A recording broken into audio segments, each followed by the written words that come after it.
দর্শক আমন্ত্রণ ডাকসু নির্বাচন নিয়ে যমুনা টেলিভিশনের বিশেষ আয়োজন ডাকসু দ্য স্টুডেন্টস ভয়েস এই অনুষ্ঠানে। আপনারা সবাই জানেন 9 সেপ্টেম্বর এই নির্বাচনের ভোটাভুটি চলছে জমজমাট প্রচারণা। 470 জন প্রার্থী লড়ছেন 28টি পদে। তার মধ্যে ক্যারিয়ার উন্নয়ন সম্পাদক পদে লড়ছেন 15 জন। সেই 15 জনের মধ্যে 6 জন আজ আমাদের সঙ্গে ডাকসু দ্য স্টুডেন্টস ভয়েসের পোডিয়ামে। শুরুতেই একটি কথা বলে রাখি, এটি কোনো টক শো নয়, এটি ডাকসু নির্বাচনকে কেন্দ্র করে প্রার্থীদের মধ্যকার একটি ডিবেটের প্ল্যাটফর্ম, যেখানে বিশ্ববিদ্যালয়ের শিক্ষার্থীরা অর্থাৎ ডাকসু নির্বাচনের ভোটাররা প্রশ্ন করার সুযোগ পান। আমাদের সঙ্গে যে 6 জন আছে আমি তাদের সঙ্গে পরিচয় করিয়ে দিচ্ছি। আমার হাতের ডান দিকে প্রথমেই আছেন রেজওয়ান আহমেদ রিফাত, বৈষম্য বিরোধী শিক্ষার্থী সংসদ প্যানেল থেকে প্রার্থী হয়েছেন। আমার হাতের বাঁ দিকে আছেন আরকানুল ইসলাম রূপক, ছাত্রদল প্যানেলের প্রার্থী। আমার হাতের ডান দিকে আছেন প্রতিরোধ পর্ষদ প্যানেলের লিটন ত্রিপুরা। আমার হাতের বাঁ দিকে জয়েন করেছেন মনসুরুল হক শান্ত, সচেতন শিক্ষার্থী সংসদ প্যানেল থেকে।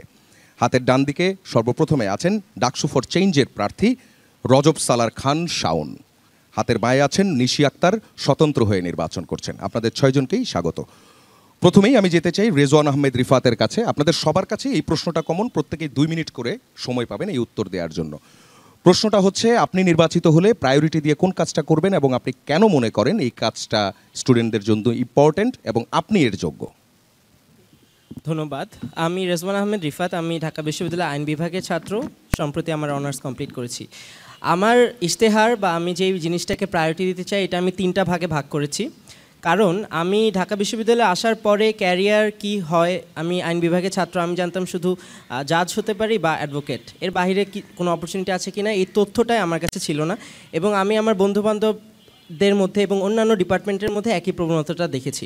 তাই আমার ইশতেহারের অন্যতম একটা গুরুত্বপূর্ণ পার্ট হচ্ছে যে এই নলেজ গ্যাপটা দূর করা। এই নলেজ গ্যাপটা দূর করার জন্য আমি 2টা উদ্যোগ নিব বলে আশা করছি। একটি হচ্ছে যে ডিউ টু ক্যারিয়ার্স এই নামে একটি ওয়েবসাইটের মাধ্যমে আমার প্রতিটা ডিপার্টমেন্ট ওয়াইজ কি জব অপরচুনিটি আছে, কি ক্যারিয়ার অপরচুনিটি আছে এবং সেই অপরচুনিটিগুলোতে যাওয়ার রোডম্যাপ কি। আপনি আজকে যদি এখানে শুরু করেন, আপনার হয়তো আইএলটিএস দিতে হবে বা আপনার একটা নতুন ভাষা শিখতে হবে বা আপনি এক্সট্রা কারিকুলার অ্যাক্টিভিটিস বাড়াতে হবে বা আপনার রিসার্চ বা সিজিপিএ বাড়াতে হবে। কোন কাজের জন্য কি প্রয়োজন সেই যে রোডম্যাপটা সেটা থাকবে। একই সাথে সেই ক্যারিয়ারগুলো সংশ্লিষ্ট যেই অ্যালামনাই আছে সেই অ্যালামনাইদের একটা ডেটাবেস থাকবে। কারণ আপনারা জানেন, আপনি এমএনসিতে চাকরি করতে চান বা আপনি কোথাও রিসার্চ করতে চান, আপনার সুপারভাইজারের প্রয়োজন হয়, আপনার সিভিতে রেফারেন্সের প্রয়োজন হয়। এবং আমরা দেখা যায় যে এই অ্যালামনাই নেটওয়ার্কটা প্রকাশ্যে না থাকার ফলে ম্যাক্সিমাম শিক্ষার্থীরা এই কাজটা নিয়ে কাজ করতে পারে না।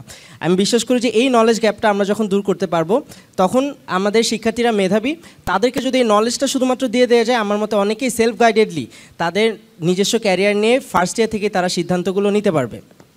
আর এর বাহিরে আর আমার 3টা পার্ট আছে, সেটা হচ্ছে যে ইনফ্রাস্ট্রাকচার এবং শেষে হচ্ছে ফ্যাসিলিটেশন। আমাদের ঢাকা বিশ্ববিদ্যালয় ক্যাম্পাসে 60 থেকে 70% শিক্ষার্থীরই কোনো ডিভাইস থাকে না, অর্থাৎ তারা ল্যাপটপ এবং কম্পিউটার ছাড়াই তাদের শিক্ষাজীবন শুরু করে এবং অনেকে শেষও করে ফেলে। কিন্তু প্রেজেন্টেশন, সিভি রাইটিং এবং আপস্কিলিংয়ের জন্য তাদের যে ইনফ্রাস্ট্রাকচারটা প্রয়োজন সেটা তারা সময় মতো পায় না। তাদের ডিপার্টমেন্টের কম্পিউটার ল্যাব বন্ধ হয়ে যায় 5টায়, হলে কম্পিউটার ল্যাব থাকলে সেগুলো নষ্ট। আমরা চাই যে ঢাকা বিশ্ববিদ্যালয় বা ডাকসুর মাধ্যমে আমরা প্রতিটা হলে 24/7 কম্পিউটার ল্যাব সেবা নিশ্চিত করব, যার মধ্যে দিয়ে একটি শিক্ষার্থী শুধুমাত্র ডিভাইসের কারণে একাডেমিক এবং ক্যারিয়ারগতভাবে তারা যাতে পিছিয়ে না পড়ে। এবং শেষে হচ্ছে ফ্যাসিলিটেশন। আমি বিশ্বাস করি আমি নির্বাচিত হলে ব্যক্তিগত কাজ থেকে আমি সিস্টেম বিল্ড করব বা ইনফ্রাস্ট্রাকচার বিল্ড করব। এই সিস্টেমের মধ্যে কয়েকটা সিস্টেম হচ্ছে, একটা স্টার্ট আপ ইনকিউবেশন সেন্টার। আমাদের বিশ্ববিদ্যালয়, আমাদের বাংলাদেশ থেকে মাত্র 2টা ইউনিকর্ন স্টার্টআপ আছে।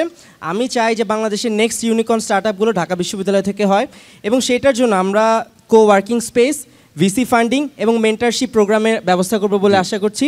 আমার হয়তো সময় শেষ, জাস্ট আর একটা পয়েন্ট উল্লেখ করে দিতে চাই যে এই যে এই সব কিছুর আগে আমাদের বিশ্ববিদ্যালয়ের প্রয়োজন একটি মেধানীতি। অর্থাৎ আমি আমার বিশ্ববিদ্যালয়ের ফ্যাকাল্টি কেন কোন কোর্সটা পড়াচ্ছে এবং এই কারিকুলামটা দিয়ে সে কি কর্মচারী প্রডিউস করছে নাকি সে লিডার প্রডিউস করছে নাকি ফিল্ড এক্সপার্ট প্রডিউস করছে, এই যে বিষয়টা, এটা নিয়ে আমি চাই যে আমাদের অ্যালামনাই এবং আমাদের প্রফেসরদের সমন্বয়ে আমরা একটি মেধানীতি প্রণয়ন করব, যার মধ্য দিয়ে আমাদের কোর্সগুলো রিহ্যাবিলিটেট করা হবে। রিফাতকে ধন্যবাদ। যেতে চাই রূপকের কাছে, ছাত্রদল প্যানেলের প্রার্থী। প্রশ্নটা তো করাই আছে, আপনি উত্তরটা শুরু করবেন।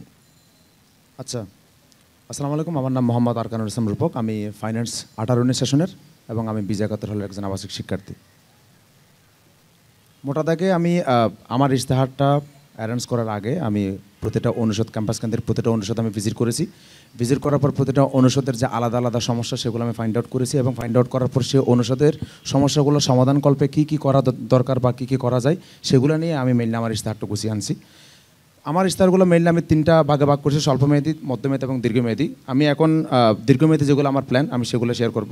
দীর্ঘমেয়াদী প্ল্যানের মধ্যে আমার যেটা প্রথম নাম্বার প্ল্যান সেটা হলো কর্পোরেট একাডেমি পার্টনারশিপ। এখন আপনি দেখেন ইউনিভার্সিটিতে একটা ফার্স্ট ইয়ারের স্টুডেন্ট যখন আসে তখন তার মধ্যে প্রথম যে চিন্তাটা মাথার মধ্যে কাজ করে তার আসলে ফাইন্যান্সিয়াল সাপোর্টটা খুব বেশি দরকার হয়। এই ফাইন্যান্সিয়াল সাপোর্টটা নিতে গিয়ে তার অনেক সময় দেখা যায় সে আসলে টিউশনমুখী বেশি হয়ে যায়, শুধুমাত্র টিউশনকে সে বেশি ফোকাস করে থাকে। এই একটা জায়গায় আপনি যদি কর্পোরেট একাডেমি পার্টনারশিপ যদি আপনি চালু করতে পারেন তাহলে আপনি এই একটা পার্টনারশিপ সেন্টার থেকে কিন্তু আপনি তাদেরকে টিউশন বাদ দিয়ে কিন্তু অন্যান্য সেক্টরে তাদেরকে পার্ট টাইম একটা জবের সুযোগ তৈরি করতে পারবেন। এখন আপনি প্রশ্ন করতে পারেন যে আসলে কোন কোন সেক্টরে তারা আসলে কাজের সুযোগ পাবে।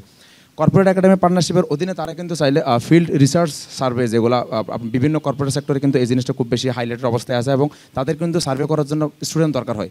আমরা যদি কর্পোরেট একাডেমি পার্টনারশিপ থেকে ইউনিভার্সিটি থেকে সেন্ট্রালি এটাকে ডিল করে যদি আমরা তাদেরকে অ্যাসিস্ট্যান্ট হিসেবে যদি স্টুডেন্টদেরকে সাপ্লাই দিতে পারি তাহলে তাদের কিন্তু একটা পার্ট টাইম কাজ করার কিন্তু তাদের একটা সুযোগ হবে। দ্বিতীয় যেটা প্ল্যান সেটা হলো আমাদের ইউনিভার্সিটিতে 1000 টিচার আছেন, 1000 শিক্ষকদের মধ্যে ওনারা সবাই কিন্তু রিসার্চের সাথে কোনো না কোনোভাবে সম্পৃক্ত। আমাদের শিক্ষকদের অধীনে যদি আমরা কারেন্ট শিক্ষার্থীদের 2 থেকে 3 জনকে যদি আমরা এমপ্লয় করতে পারি যে রিসার্চের কাজে তাদেরকে সহায়তা করবে, তাহলে সেই জায়গায় থেকে তাদের একটা পার্ট টাইম কাজের সুযোগ তৈরি হবে এবং তারা দক্ষ নাগরিক হিসেবে, দক্ষ ছাত্র হিসেবে কিন্তু তারা গড়ে উঠবে। এটা হলো 2 নম্বর পয়েন্ট। আর একটা যেটা মেন যেটা বিষয় সেটা হলো অন ক্যাম্পাস রিক্রুটমেন্ট। আমি মনে করি এটা খুব বেশি জরুরি এবং আমি নির্বাচিত হইতে না পারলে আমার যারা অপোনেন্ট এখানে যারা আছে আমি ওদেরকে আবদার করবো, ওদেরকে রিকোয়েস্ট করবো আপনারা এটা বাস্তবায়ন করবেন। আপনি একটা জিনিস দেখবেন অন ক্যাম্পাস রিক্রুটমেন্ট ড্যাফোডিল ইউনিভার্সিটির মতো প্রাইভেট ইউনিভার্সিটি থেকে শুরু করে ইন্টারন্যাশনাল ইউনিভার্সিটি অফ টেকনোলজি ওদের সবারই কিন্তু অন ক্যাম্পাস রিক্রুটমেন্ট আছে এবং অন ক্যাম্পাস রিক্রুটমেন্ট বাস্তবায়ন করাটা খুবই একটা ইজি প্রসেস। আমি এটাকে কখনো ডিফিকাল্ট মনে করি না। আপনি যদি কর্পোরেট সেক্টর থেকে শুরু করে আমার রাজওয়ান রিফাত আমার ছোটো ভাই সে আইন নিয়ে পড়াশোনা করে এবং আরও অনেকে বিভিন্ন ডিপার্টমেন্টে আছে, ওইখান থেকে যদি আপনি এইচআর থেকে নিয়ে আসতে পারেন, এইচআর থেকে নিয়ে আসার পর সেন্ট্রালি যদি আপনি একটা নেটওয়ার্কিং হাব গঠন করতে পারেন এবং একটা রিক্রুটমেন্ট সেন্টার যদি আপনি গঠন করতে পারেন, ওই জায়গায় যারা এইচআর আসবেন ওনাদেরকে আমরা হায়ার করে ওখানে ইনক্লুড করবো। তারা কি করবে, ফার্স্ট ইয়ার সেকেন্ড ইয়ার থেকে একটা স্টুডেন্ট আসার পর তাদের সিভিগুলো তারা অ্যানালাইসিস করবে।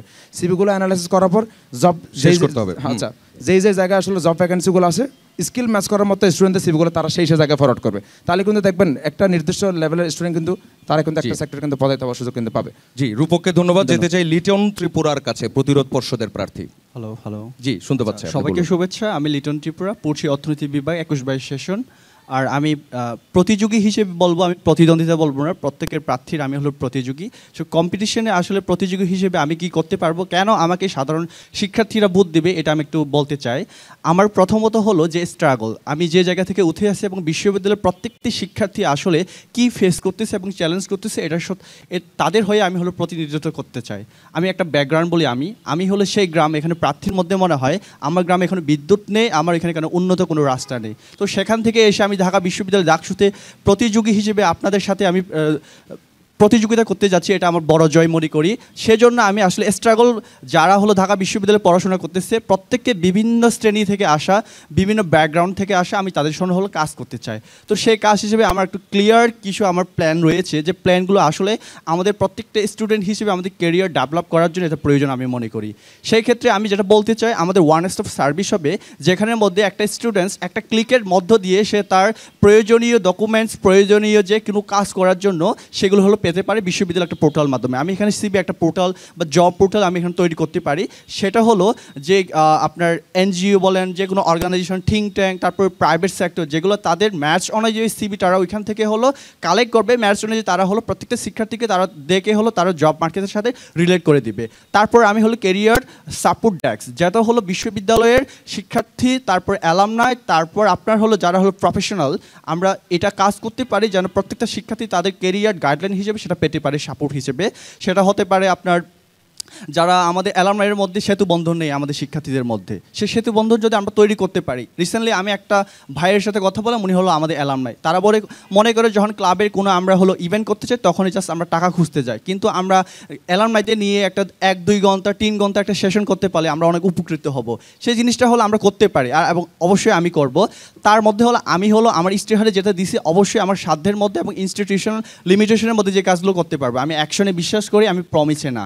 তো সেই ক্ষেত্রে আমি অবশ্যই যারা বিদেশগামী শিক্ষার্থী যারা হলো যেতে চায় তাদের হলো আমি এই কাজটা করতে চাই, তারা যেন হ্যাসেল ফেস না করে, তারা তাদের নির্দিষ্ট সময়ের মধ্যে যেন তারা তাদের প্রয়োজনীয় ডকুমেন্টসগুলো বিশ্ববিদ্যালয় প্রশাসন দ্বারা তারা এটা পেতে পারে। আরেকটা জিনিস হলো আমি ইকুয়াল সবার মধ্যে অ্যাক্সেসটা চাই। এখানে ফ্যাকাল্টি বেসড, ডিপার্টমেন্ট বেসড, এবং প্রত্যেকটি শিক্ষার্থী যে কোনো ব্যাকগ্রাউন্ড হও না কেন তারা যেন প্রপার তাদের হলো একটা ইকুইটি অনুযায়ী তারা যেন ইকুয়ালটা অ্যাক্সেস করতে পারে। আমি হতে পারি একজন আদিবাসী শিক্ষার্থী, হতে পারে একজন আপনার লৈঙ্গিকভাবে যারা হলো নারী পুরুষ, অনেক প্রতিবন্ধী শিক্ষার্থী থাকতে পারে, কিন্তু আমরা যদি প্রত্যেকে যদি ইকুয়াল অ্যাক্সেস দিতে পারি অবশ্যই এটা হবে একটা শিক্ষার্থী বান্ধব আমাদের বিশ্ববিদ্যালয়। আমার সবার জন্য এটাই হলো আমি দোয়া প্রার্থী। লিটন ত্রিপুরাকে ধন্যবাদ। যেতে চাই মনসুরুল হক শান্তর কাছে, সচেতন শিক্ষার্থী সংসদের জি, ধন্যবাদ যমুনা টেলিভিশনকে কনসিস্টেন্টলি চমৎকার একটি প্রোগ্রাম আয়োজন করার জন্য, and also thank you for inviting me. আচ্ছা, যেহেতু ডাকসুর মেয়াদ খুব বেশি না, মাত্র 1 বছর, সো এখানে ইউটিউবের কোনো স্বপ্ন দেখিয়ে লাভ নেই। আমি মূলত 1 বছরের মধ্যে যে কাজগুলো করার পরিকল্পনা রয়েছে সেগুলো নিয়ে আমি আমার ইশতেহার সাজিয়েছি।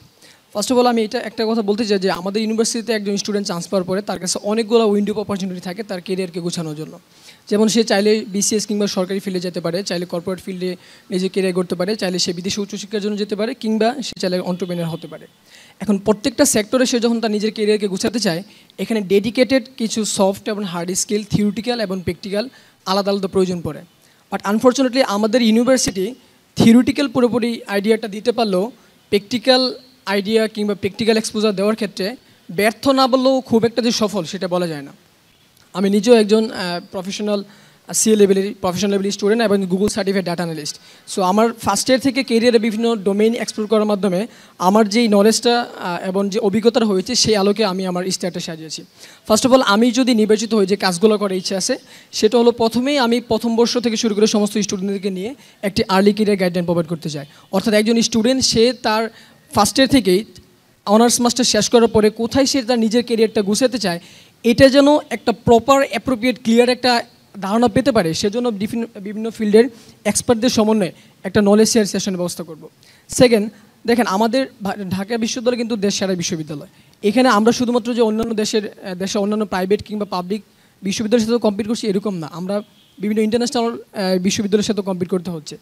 এক্ষেত্রে আমাদের যেই প্র্যাকটিক্যাল স্কিলটাকে আরও আপ স্কিল করার জন্য মোটা দাগে আমাদেরকে ইউনিভার্সিটি প্ল্যাটফর্মের বাইরে গিয়ে কোকারিকুলার অ্যাক্টিভিটিসও ডিপেন্ড করতে হয়। সেজন্য আমি বলছি আমি নির্বাচিত হলে এই গ্লোবাল স্কিলের এক্সপোজার দেওয়ার জন্য ডাটা ক্যাম্প, কোর্সেরা কিংবা ইউডেমির মতো বিশ্বসেরা ইলার্নিং প্ল্যাটফর্মগুলোর, গুগল আইবিএ কিংবা মেটার মতো প্ল্যাটফর্মগুলোর যেই কোর্সগুলো রয়েছে সেগুলো স্টুডেন্টদের জন্য সম্পূর্ণ বিনামূল্যে করে দেবো। এক্ষেত্রে তাদের এডুকেশন ইনস্টিটিউশনের সাথে একটা সুযোগ রয়েছে এই কোলাবোরেশন করার। এছাড়া আমি বলছি যে কেরিয়ার ডেভেলপমেন্টের জন্য যে বিভিন্ন ওয়ার্কশপ, যেমন CV writing, interview preparation, psychological training কিংবা হার্ট এবং সফট স্কিল ডেভেলপমেন্ট করার জন্য বেশ কিছু করবো। লাস্ট একটা পয়েন্ট বলে দিয়েছি, সেটা হলো আমার একটা ইচ্ছে হলো one stop career solution centre চালু করা। আমাদের বিশ্ববিদ্যালয়ে বেশ কয়েকটা দুর্ভাগ্যজনক ঘটনা ঘটে গেছে যে শুধুমাত্র রেজিস্টার বিল্ডিংয়ের জটিলতার কারণে অনেক স্টুডেন্টের ফুল ফান্ডেড স্কলারশিপটা বাতিল হয়ে গেছে, জাস্ট একটা কনফার্মেশন মেইল পাঠাতে পারে না এই বিদায়।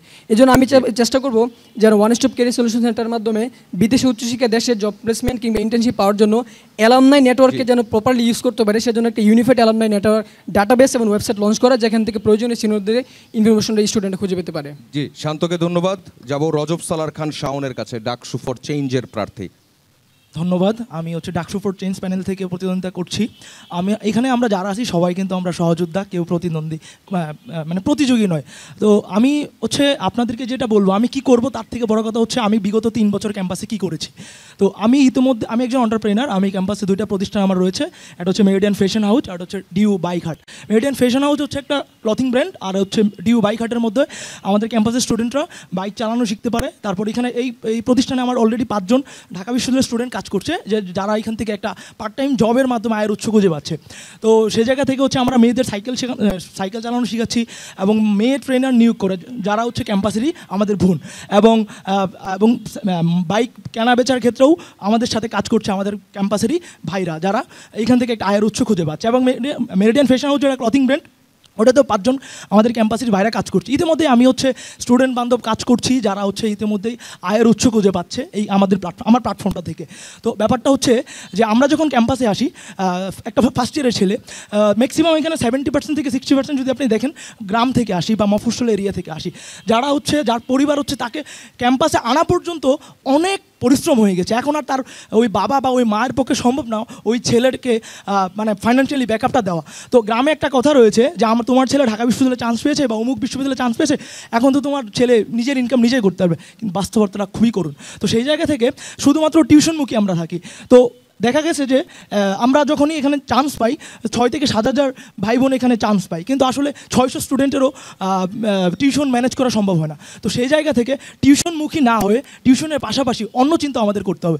যে ক্ষেত্রে আমরা চিন্তা করতে পারি যে ক্ষুদ্র ঋণের ব্যবস্থা করার মাধ্যমে শিক্ষার্থীদেরকে উদ্যোক্তা করে তোলা। তারপর দেখেন ইতিমধ্যে আরকানুল ভাই বলেছেন যে আমাদের ঢাকা বিশ্ববিদ্যালয়ে 1000 শিক্ষক রয়েছে, তারা যদি তাদের বিভিন্ন একাডেমিক কাজের ক্ষেত্রে কিন্তু তাদের রিসার্চের প্রয়োজন পড়ে। তো সেই ক্ষেত্রে যদি আমাদের বিশ্ববিদ্যালয় থেকে 2-3 জন করে অ্যাপয়েন্ট করে একসাথে কিন্তু 3000 স্টুডেন্টকে পার্ট টাইম জবের ব্যবস্থা করতে পারছে। এবং আমাদের ঢাকা ইউনিভার্সিটির টিচারের পাশাপাশি কিন্তু একটা অ্যালামনা অনেক বড় একটা গোষ্ঠী যারা ঢাকাতে বসবাস করছে, তাদের সন্তানই রয়েছে। তো আমরা যদি তাদেরকে একটা প্ল্যাটফর্মে নিয়ে এসে এবং সেইখানে তাদের সন্তানদেরকে আমরা যদি টিউশনের ব্যবস্থা করে দিতে পারি, শুধুমাত্র সেখানে ঢাকা ইউনিভার্সিটির স্টুডেন্ট টিউশন পাবে আর কেউ পাবে না, তাহলে সেক্ষেত্রে কিন্তু 3 থেকে 4000 স্টুডেন্টরা অটোমেটিক্যালি টিউশন পেয়ে যাবে।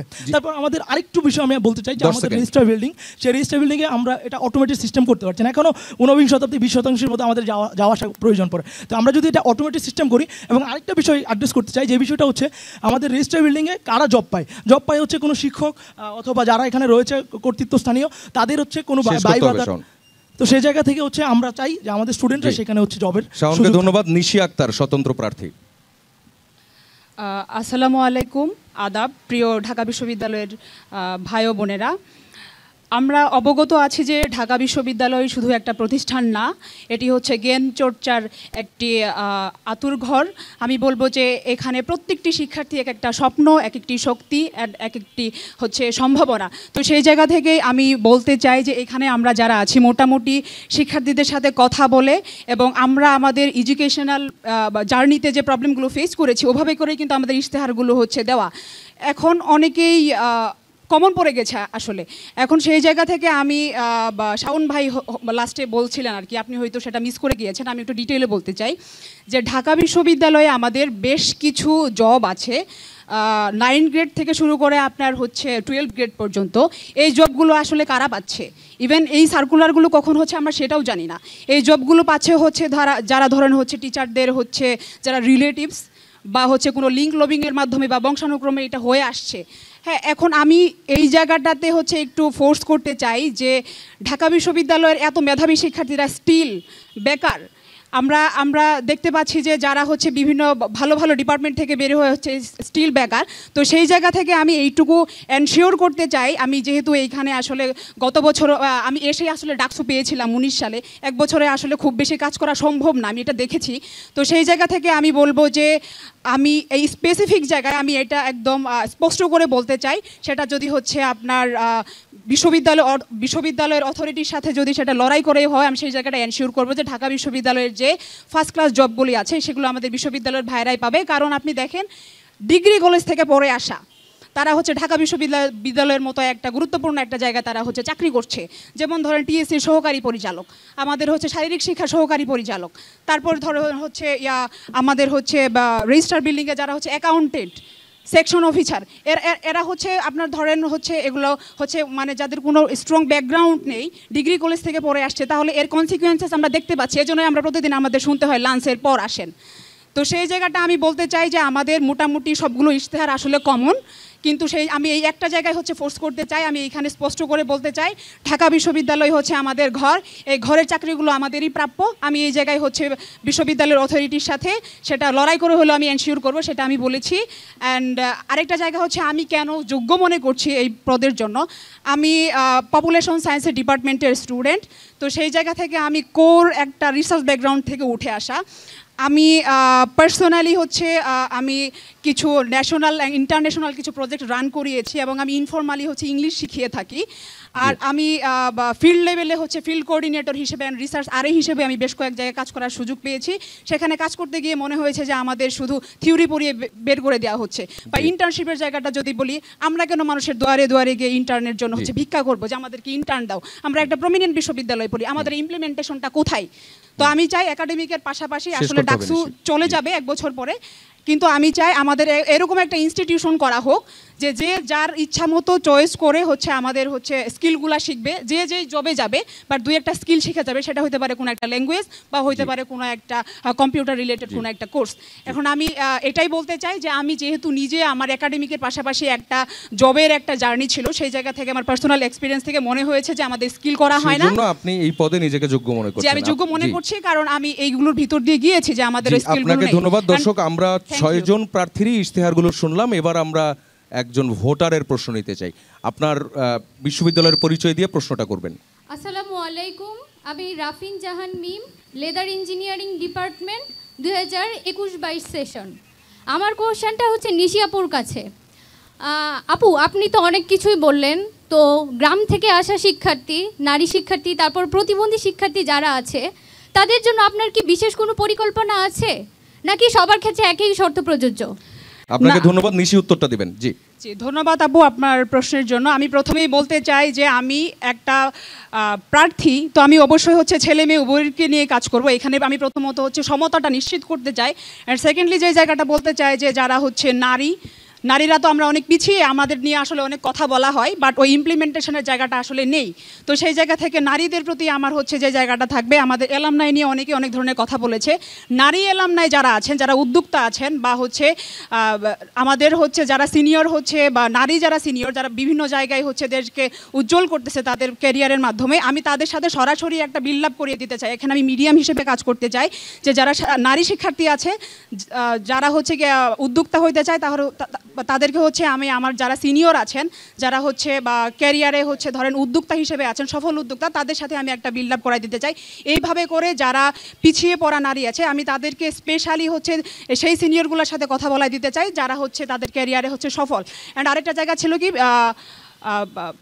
প্রতিবন্ধী যারা ছিল, অবশ্যই তারা হচ্ছে ক্যারিয়ারে অগ্রাধিকার পাবে, কারণ তারা হচ্ছে ফিজিক্যালি অনেকটা হচ্ছে বা চ্যালেঞ্জের ভিতর দিয়ে যাচ্ছে। আমি হচ্ছে নারী প্রতিবন্ধী, তাদের জন্য আমি হচ্ছে স্পেশাল একটা ব্রিজ করতে চাই, স্কিল ব্রিজ, যেখান থেকে হচ্ছে তারা দুই একটা স্কিল শিখতে পারবে, এবং যেহেতু আমাদের থিওরি পড়িয়ে বের করে দেওয়া হচ্ছে, সেই জায়গা থেকে তারা যেন স্কিলের জন্য একটা যোগ্য জব পায়। আরেকটা জায়গা হচ্ছে যে ঢাকা বিশ্ববিদ্যালয় আসলে একটা ভার্সেটাইল জায়গা, তো এইখানে আসলে সব ব্যাকগ্রাউন্ড থেকেই তো সবাই আসে, এটাই ঢাকা বিশ্ববিদ্যালয়ের হচ্ছে স্বতন্ত্রতা আমি বলবো। ঠিক আছে, তো সেই জায়গা থেকে আমার প্রথমে আমি সমতা নিশ্চিত করবো, অ্যান্ড সেকেন্ডলি আমি সবার জন্য কাজ করবো, আর থার্ডলি যেটা বলতে চাই, আমি একজন নারী প্রার্থী। নারীরা যেহেতু এখনো পিছিয়ে আছে, কারণ নারীদের ক্যারিয়ারটা সেটেল করে দেওয়া হচ্ছে তার পার্টনার, তার ফ্যামিলি, তার সোসাইটি, তো সেই জায়গা থেকে আমি চাই নারী নিজে থেকে যেন চুজ করে যে সে কি করতে চায়। নিশিকে ধন্যবাদ। আমাদের এই শিক্ষার্থী বন্ধুর প্রশ্নের উত্তর বাকি যে প্রার্থীরা আছেন তারাও দিতে চান, আমরা তাদের উত্তরটা শুনবো। তবে দর্শক, তার আগে একটা ছোট্ট বিরতি নিয়ে আসছি, ফিরছি কিছুক্ষণের মধ্যেই, আমাদের সঙ্গেই থাকবেন।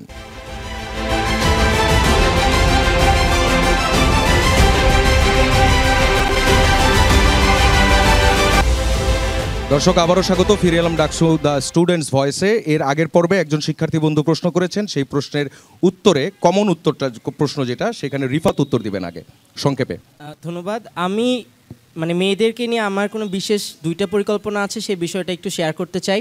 আমি নিজে প্রায় 8 বছর ধরে ফ্রিল্যান্সিং করি, তো আমাদের অনেক বান্ধবীদের আমরা দেখেছি যে তাদের টিউশনে যাওয়া আসা বা টিউশন খোঁজা, এই জিনিসটা অনেক হেক্টিক হয়। একই সাথে আপনার হলগুলো যখন 10টা বাজে বন্ধ হয়ে যায়, অনেক শিক্ষার্থী রাতে টিউশনগুলো নিতে পারে না। আমার বিশ্বাস করি যে নারী শিক্ষার্থীদের মধ্যে আমরা অ্যাটলিস্ট 2500 শিক্ষার্থীকে ফ্রিল্যান্সিং ট্রেনিংয়ের আওতায় আনবো, যার মধ্য দিয়ে সে রিমোট জবগুলোর মধ্য দিয়ে হলে থেকেই বা হলের যে কম্পিউটার ল্যাবগুলো থাকবে সেগুলো থেকেই তারা কাজ করতে পারবেন। আর দ্বিতীয় যে বিষয়টা, সেটা হচ্ছে যে আপু খুব সম্ভবত লেদার ইঞ্জিনিয়ারিংয়ে পড়ে। আমাদের অনেক ফ্রেন্ড লেদার ইঞ্জিনিয়ারিং আছে, তারা কিন্তু লেদারের অনেক সুন্দর সুন্দর মানি ব্যাগ, জুতা থেকে শুরু করে বিভিন্ন আইটেম তৈরি করে। কিন্তু এই আইটেমগুলোকে শুধুমাত্র আমরা দেখি যে ফেসবুক পেজ বা হচ্ছে বিভিন্ন মেলার সময় ক্যাম্পাসের মধ্যেই বিক্রি করা হয়। কিন্তু আমরা যদি তাদেরকে একটা ডেলিভারি প্রোভাইডার দিতে পারতাম, তাদেরকে যদি তাদের লিগাল রেজিস্ট্রেশনের কাজটা যদি আমরা সহজ করে দিতে পারতাম, এবং কিছু যদি তাদেরকে একটা ওয়্যারহাউস স্পেস বা কোওয়ার্কিং স্পেস দিতে পারতাম, তারা কিন্তু ঢাকা বিশ্ববিদ্যালয় থেকেই এই ডেলিভারি প্রোভাইডারগুলোকে ব্যবহার করে তারা সারা দেশে কিন্তু তাদের এই প্রোডাক্টগুলো দিতে পারতো। আপনারা জানেন যে আমাদের মেয়েদের হলগুলোর মধ্যেও কিন্তু বিকালের দিকে এই ধরনের বিভিন্ন হ্যান্ডিক্রাফটের স্টলগুলো বসে, কিন্তু সেটা মাত্র মেয়েদের হলের মধ্যে লিমিটেড থাকে। আমরা আমাদের স্টার্ট আপ ইনকিউবেশন সেন্টারের মধ্য দিয়ে তাদেরকে এই ব্যবসাটা বড় করার জন্য এবং বিস্তৃত করার জন্য যা যা সাপোর্ট প্রয়োজন, সেই সাপোর্টগুলোর ব্যবস্থা করব বলে আশা করি। ধন্যবাদ। রূপক, আচ্ছা, মেন যেটা বিষয় নারীদের ক্ষেত্রে, আসলে দেখেন নারীদের কিন্তু কাজ করার কিন্তু যথেষ্ট সুযোগ আছে।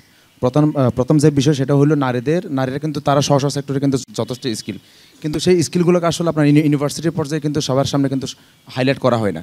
আপনি যদি ইউনিভার্সিটিতে সেন্ট্রালি যদি কোনো একটা এক্সিবিশন আয়োজন করতে পারেন, সেখানে আপনার ইউনিভার্সিটির প্রতিটা নারী শিক্ষার্থী তাদের যে স্ব দক্ষতা সেগুলো যদি তারা উপস্থাপন করতে পারে, এবং আমাদের যে এক্সিবিশন প্ল্যান, সেই এক্সিবিশন প্ল্যানে আমরা ইন্টারন্যাশনাল ইনভেস্টর থেকে শুরু করে আমাদের যেটা আমাদের সারা বাংলাদেশের ইনভেস্টরদেরকে আমরা ইনভাইট করব, তারা আসবে, নারীদের দক্ষতাগুলো দেখবে এক্সিবিশনের মাধ্যমে, তারা তাদেরকে ফান্ডিং করবে, ফান্ডিং করার পর তারা সেই উদ্যোক্তাগুলোকে ক্যাপিটালাইজ করার জন্য তাদেরকে এন্টারপ্রেনার হিসেবে কিন্তু তারা গ্রো আপ করতে পারবে। এটা হলো প্রথম আলাপ। আমি আরেকটা আলাপ দিব, সেটা হলো যে নারীদের স্কিল ডেভেলপমেন্টের ব্যাপারে কিন্তু আমাদের আসলে কাজ করার যথেষ্ট সুযোগ আছে। এখন দেখেন স্কিল ডেভেলপমেন্ট করার জন্য আমাদের সবার কিন্তু ইমেল অ্যাক্সেস কিন্তু আমাদের সবার আছে। এখন আমাদের ইমেল অ্যাক্সেসটা এখন পর্যন্ত আমাদের জন্য লিমিটেড করে রাখা হয়েছে। আমরা যদি ইমেলের মাধ্যমে আপনার পাওয়ার বিআই আর পাইথন এই ধরনের যেগুলো আপনার ডাটা যেগুলো কোর্স সেগুলো যদি আমরা ফ্রিতে অ্যাক্সেস দিতে পারি, তাহলে প্রত্যেকেই কিন্তু তারা বাড়িতে বসে বসে এই যেগুলো স্কিল সেগুলো কিন্তু তারা ডেভেলপ করতে পারবে। এটা কিন্তু একটা গুরুত্বপূর্ণ পয়েন্ট। আর আরেকটা যেটা বিষয় হলো আপনার যে ইন্ডাস্ট্রি এক্সপার্ট, সারা বাংলাদেশে কিন্তু অনেক ইন্ডাস্ট্রি এক্সপার্ট আছে যারা অনলাইনের সেশন নেয় এবং অনলাইনে কিন্তু তারা ক্লাসগুলো নেয়। আমরা যদি ইমেলের মাধ্যমে ইন্ডাস্ট্রি এক্সপার্টদের যে ক্লাস যেগুলো আছে সেগুলো আমরা অ্যাক্সেস আকারে যদি সবাইকে পাঠাইতে পারি, সবাইকে দিতে পারি, তাহলে কিন্তু তারা ইন্ডাস্ট্রি এক্সপার্টদের সাথে সরাসরি 1-to-1 কানেকশন অথবা তাদের ভিডিওগুলো দেখে কিন্তু তারা স্কিল ডেভেলপ করতে পারবে এবং পরবর্তীতে তার সাথে কাজে লাগাতে পারবে। আমি একটু সময় নিব, সব শেষ পয়েন্ট একটু সময় নিব। হ্যাঁ, যেটা আমার নিশাপু যেটা আলাপ দিচ্ছেন যে প্রতিবন্ধীদের ব্যাপারে, আপনি দেখেন রেজিস্টার বিল্ডিংয়ে এখন পর্যন্ত সবচেয়ে আমরা ঢাকা বিশ্ববিদ্যালয়ের প্রতিটা শিক্ষার্থী মোটা দাগে আমরা ভোগান্তির শিকার শুধুমাত্র রেজিস্টার বিল্ডিং কেন্দ্রিক। এটা আমাদের সবচেয়ে একটা বড় ভোগান্তির বিষয়। রেজিস্টার বিল্ডিংয়ের আপনি 100% কাজের মধ্যে 1/5 যদি আপনি ফ্রিল্যান্স বেসিসে করতে পারেন, এবং ফ্রিল্যান্স বেসিসে করার পর সেগুলো যদি আপনি সেটাকে কোটা বলেন অথবা একটু এটাকে কী বলেন প্রায়োরিটি বলেন, প্রায়োরিটি বেসিসে যদি আপনি যারা প্রতিবন্ধী আছে ওদেরকে দিয়ে যদি করাইতে পারেন, তাহলে কিন্তু দেখবেন অনেক প্রতিবন্ধী আমাদের যারা ভাই ব্রাদার তারা কিন্তু একটা কাজের কিন্তু সুযোগ পাবে। আরেকটা বিষয় আমি আরেকটা সামান্য অ্যাড করবো, আমি কিন্তু একটা এজেন্সির পরিচালক এবং আমি সেই এজেন্সিটা রান করি, সেটা শার্প রাইটিং এজেন্সি, সেটা মোটামুটি একটা ফ্রিল্যান্সিং এজেন্সি। আমার ওই এজেন্সিতে এখন পর্যন্ত ইউনিভার্সিটিতে 500 স্টুডেন্ট আমার সাথে কাজ করে। আপনি যদি এই এজেন্সিকে সেন্ট্রালি যদি কোলাবোরেশন করে, এজেন্সিকে সেন্ট্রালি যদি কোলাবোরেশন করে, আপনি যদি কী করতে পারেন, এটা ইউনিভার্সিটি যদি ওয়ার্ড স্প্রেড করতে পারেন, তাহলে অনেকগুলো শিক্ষার্থী কিন্তু নারী শিক্ষার্থী বলেন, প্রতিবন্ধী শিক্ষার্থী বলেন, এবং আমাদের মতো যারা সবল শিক্ষার্থী বলেন, তারা কিন্তু একটা বিশাল বড় একটা স্কোপ পাবে। তো সেই জায়গায় আমার কাছে মনে হবে যে সবাই আমরা এই বিষয়টাতে ফোকাস করবো। আমি স্পেসিফিকলি আলাদা করে শুধুমাত্র প্রতিবন্ধীদের জন্য ফোকাস করবো না। ঢাকা বিশ্ববিদ্যালয়ের 40,000 শিক্ষার্থী আমার ভাই ব্রাদার। আমি যদি ক্যারিয়ার সম্পাদক পদে নির্বাচিত, আমাকে সবাই এখানে কাজ করতে হবে। আমি এটা আপনি নির্বাচিত না হলেও তো এই অপরচুনিটিটা পাবেন। আমি নির্বাচিত না হলে আমার যে অপরচুনিটি, যেমন আমি বর্তমানে শার্প রাইটিং এজেন্সি থেকে 500 শিক্ষার্থীদের কর্মসংস্থানের ব্যবস্থা আমি করছি, এটা আমি করতেছি। এবং আমি নির্বাচিত না হলে আমি এই আলাপটা আজকে এখানে দেওয়ার কারণ হইলো আমার প্যানেল, আমাদের এখানে আজকে আমার যারা সহকর্মী যারা আছে, আমি সহকর্মী হিসেবে সম্বোধন করতেছি এই কারণে যে আমি কাউকে আসলে অপোনেন্ট মনে করি না। আমি আলাপ দিচ্ছি এই কারণে ওরা যদি নির্বাচিত তাহলে ওরাই প্ল্যানটা বাস্তবায়ন করুক। জি, ধন্যবাদ। লিটন ত্রিপুরা। আচ্ছা, ধন্যবাদ আপুকে। প্রথমে ধন্যবাদ এই প্রশ্নটা আমার দিকে সুরে দেওয়ার জন্য। আমি ব্যক্তিগতভাবে এটা নেই, কারণ আমি নিজেই হলো আমার ইশতেহারের 2টা এই ওনার পয়েন্ট নিয়ে দিয়েছি, যেটা হলো স্টার্টআপ। আমরা বিশ্ববিদ্যালয়ে স্টার্টআপ এবং ইনোভেশন সেন্টার তৈরি করতে পারি। আপনারা জানেন ঢাকা বিশ্ববিদ্যালয় কাটাবনে কিন্তু ঢাকা বিশ্ববিদ্যালয় বাজার রয়েছে আমাদের। ওই মার্কেটের মধ্যে আসলে কারা ওইখানে কাজ করতেছে আমরা কিন্তু কম বেশি জানি। তো এখানে যদি আমরা স্টুডেন্ট থেকে 30 জনের মতো যদি আমরা ওইখানে প্রতিনিধি পাঠাই, এবং প্রতিনিধি যারা হলো ওইখানে হলো কাজ করবে, তারা যারা টিউশন করতে চায় না, এটি সাবস্টিটিউট হিসেবে করতে পারে। তো এই জিনিসটা আমি আপুকে বললাম। এটা ছাড়াও আমাদের ছোটো ছোটো যেগুলো বিশ্ববিদ্যালয় ভিত্তিক আমরা যে কাজগুলো করতে পারি, ছোটো ছোটো দোকান, এগুলো হলো আমরা বিশ্ববিদ্যালয়ের শিক্ষার্থীরা যারা এটা করতে পারে। দ্বিতীয়ত হলো প্রান্তিক জনগোষ্ঠী। আমি এখানে আমার ইশতেহারের মধ্যে রাখছি প্রান্তিক বলতে সামাজিক, অর্থনৈতিক, লৈঙ্গিক এবং প্রতিবন্ধী যারা। এখানে বিশ্ববিদ্যালয়ের মধ্যে অনেক নারী শিক্ষার্থী রয়েছে বিবাহিত, পুরুষ শিক্ষার্থী রয়েছে বিবাহিত এবং বেবি রয়েছে। তাদের জন্য বিশেষ যদি আয়োজন করতে হয় সেমিনার, আমি অবশ্যই এটা করবো। নির্বাচিত হলে আমার ইশতেহারের মধ্যে এটাই দেওয়া আছে, নারী হোক পুরুষ হোক সকলের জন্য আমি কাজ করব। তবু আমি বিশেষভাবে আমার ইশতেহারের মধ্যে রাখছি যারা প্রতিবন্ধী, অর্থনৈতিকভাবে যারা হলো অনেক পিছিয়ে আছে, সামাজিক এবং যারা জাতিগতভাবে ল্যাঙ্গুয়েজ ব্যারিয়ার্স রয়েছে, আমার মতো যারা আদিবাসী শিক্ষার্থী এবং বিভিন্ন অঞ্চল থেকে আসা, সেই নোয়াখালী থেকে আসা, সিলেট থেকে আসা, বরিশাল থেকে আসা, আমাদের কিন্তু একটা আঞ্চলিক টান রয়েছে। টানের কারণে কিন্তু আমাদের একটা কমিউনিকেশন যে ল্যাঙ্গুয়েজ স্কিলটা থাকা দরকার, এটা আমাদের মধ্যে এখন অনেকের মধ্যে ঘাটতি রয়েছে। যদি আমরা একটা বিভিন্ন ক্লাবের মধ্য দিয়ে এবং বিভিন্ন আমরা যে সিস্টেমের মধ্য দিয়ে তাদেরকে যদি এটা আমরা ফেসিলেট করতে পারি, অবশ্যই তারা হোপফুলি ভালো কিছু করবে। অবশ্যই আপু তো মনে হয় আপনার উত্তরটা পেয়ে গেছে। লিটনকে ধন্যবাদ। একই প্রশ্নের উত্তর মনসুরুল হক শান্ত। জি, চমৎকার একটি প্রশ্ন করেছেন এবং সেটার উত্তরটা হলো অ্যাবসলিউটলি ইয়েস। আমার ইশতেহারে 6 নম্বর দাবির মধ্যে স্পষ্টভাবে উল্লেখ করেছি, অসচ্ছল নারী, প্রান্তিক এবং বিশেষ চাহিদাসম্পন্ন শিক্ষার্থীদের জন্য একটি ডেডিকেটেড কেরিয়ার সাপোর্ট সেল গঠন করব এবং তাদের জন্য একটা নিড বেস স্কলারশিপ ফান্ড গঠন করার উদ্যোগ নিব।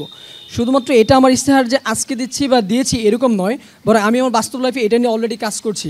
আমি যখন Harvard University Aspire Leadership Program যখন গ্রাজুয়েশন করি, এরপরে আমার নিজ উদ্যোগে আমি উচ্ছ্বাস ফাউন্ডেশন নামে একটি ফাউন্ডেশন করেছি এবং যেটা কিনা 3টা লক্ষ্যের উদ্দেশ্য নিয়ে কাজ করে যাচ্ছে। একটা হলো নারী শিক্ষার উন্নয়ন, বিধবাদের অর্থনৈতিক অবস্থা উন্নয়নের জন্য কাজ করে যাচ্ছে এবং মাদকের বিরুদ্ধে সমাজে একটা সচেতনতা বৃদ্ধির জন্য কাজ করে যাচ্ছে। সো আপনার প্রশ্নের উত্তরটা হলো এটাই যে আমি শুধুমাত্র এখন না, বরং আগে থেকেই নারী শিক্ষা প্রান্তিক এবং বিশ্ব আদর্শমূলক শিক্ষার্থীদের জন্য অলরেডি কাজ করে যাচ্ছি এবং ডাকসুতে যদি নির্বাচিত হই আগামী 1 বছরও কাজ করে যাব ইনশাল্লাহ।